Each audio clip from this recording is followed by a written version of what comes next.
Hi friends, இது ஜெஸி rights. நான் Jessica Vinolia. நம்மள நிறைய பேருக்கு ஒரு ஹேபிட் உண்டு. அது என்னன்னா, எந்த தப்பையும் நம்ம ஒத்துக்க மாட்டோம்.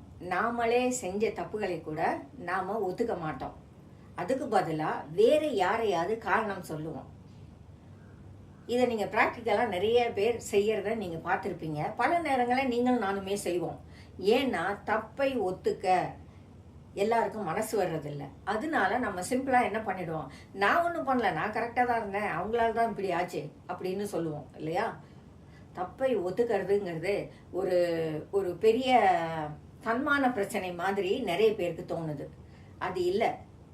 உண்மையில் தப்பை ஒத்துக்கிட்டு நாம் பேசணுமா இருந்தால் அந்த இடத்துல இன்னும் கொஞ்சம் பீஸ்ஃபுல்லான ஒரு சிச்சுவேஷன் வரும்.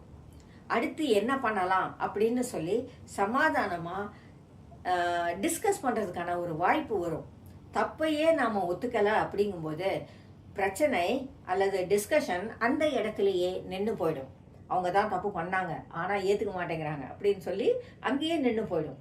ஆஃபீஸ்லேயே ஒரு தப்பு நடந்து போச்சு அப்படின்னா அதை எப்படி நம்ம சரி பண்ணுவோம்? முதல்ல அந்த ஸ்டாஃபே, ஆமாம் நான் தான் தப்பு பண்ணிட்டேன், எனக்கு தெரியலை, இதை எப்படி பண்ணுறதுன்னு சொல்லுங்கள் அப்படின்னு சொல்லிட்டா அந்த இடத்துலையே அதுலேருந்து வெளியே வர்றதுக்கான வாசல்கள் திறந்துடும். இது ஆஃபீஸோ வீடோ எதுவாக இருந்தாலும் சரி.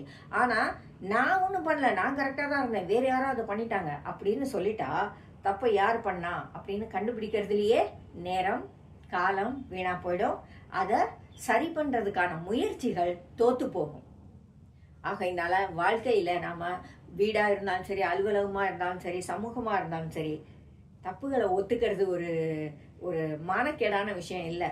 உலகத்தில் அத்தனை பேரும் தவறு செய்கிறவர்கள் தான்.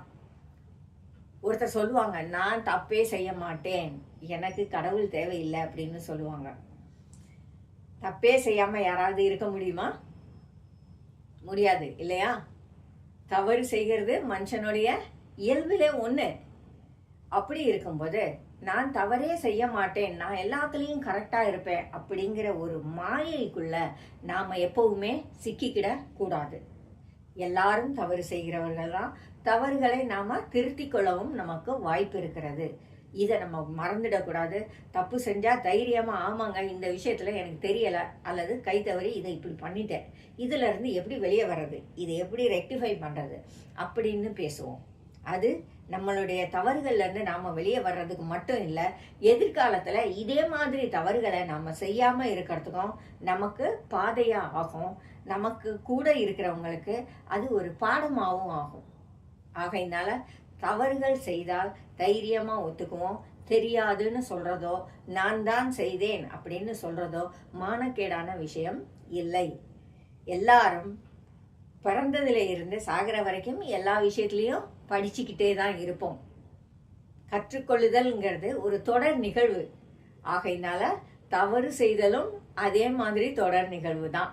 தொடர்ந்து நம்ம எதுலையாவது ஒன்றில் தப்பு பண்ணிக்கிட்டே இருப்போம். அதில் இருந்து அதை ஓப்பனாக நம்ம கன்ஃபஸ் பண்ணிக்கும் போது அதை நம்ம திருத்திக்கிறதுக்கான வாய்ப்புகள் நிறைய கிடைக்கும்.